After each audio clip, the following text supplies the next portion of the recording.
नहीं, उसको ये हमारे लिए बहुत गंभीरता का विषय है और इसको हम बहुत गंभीरता से ले रहे हैं और इसके लिए बिल्कुल जिम्मेदारी तय की जाएगी और आगे इस प्रकार की घटनाएं कम से कम हो, बिल्कुल ना हो, इस दिशा में पूरा हमारा प्रयास है क्योंकि सबकी सुरक्षा हमारी सर्वोच्च प्राथमिकता है।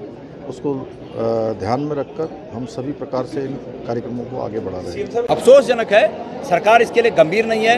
आपको याद होगा, मैंने वन विभाग के मुख्यालय में पिछले साल एक प्रदर्शन किया क्योंकि भालू ने उधर गढ़वाल के एक इलाके में एक ही दो तीन गांवों के बीच 80-90 घटनाएं कर दी थी और हमने प्रदर्शन किया और एक बंदूक खिलौना प्लास्टिक का हमने लहराया कि भाई सरकार खबरदार, अगर तुमने इन जंगली जानवरों को नहीं रोका तो कहीं लोग हथियार न उठाने लगे।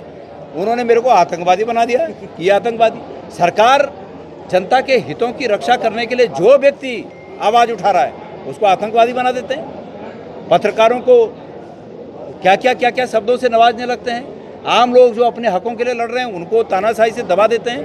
तो ये इतनी घटनाएं बढ़ गई हैं वन्य जीवों की कि सरकार को इस पर तत्काल संज्ञान लेना चाहिए। मैंने तो मुफ्त में सरकार को राय दी थी कि भाई इसके दो तरीके हो सकते हैं। एक तरीका शॉर्ट टाइम इफेक्टिव, जो कम समय में रिजल्ट दे, वो यही है कि उनकी संख्या पर कंट्रोल किया जाए, उनकी लोकेशन को ट्रेस किया जाए, गांव वालों को उसके लिए सचेत किया जाए, हर गांव में 2-2, 3-3, 4-4 लोगों को इस काम पे लगाया जाए।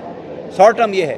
लॉन्ग टर्म ये है कि जंगलों की और रिहायशी इलाकों की बॉर्डर बनाई जाए, अलग अलग हो, ताकि इंसानों का जंगल में जाना कम हो और जंगली जानवरों का रिहायशी इलाकों में आना कम हो। ये किया जा सकता है। लेकिन ये जो दूसरी स्कीम है ये सिर्फ उत्तराखंड के बस की नहीं है, इसके लिए बहुत पैसा लगना है और भारत सरकार से इसमें मदद ली जानी चाहिए। अब डबल इंजन है, काहे के लिए वो डबल इंजन? मुझे तो लगता है कि वो इंजन इसलिए है कि एक वो ऊपर को खींच रहा है और एक नीचे को खींच रहा है, बस इसी काम में लगे हुए दोनों इंजन।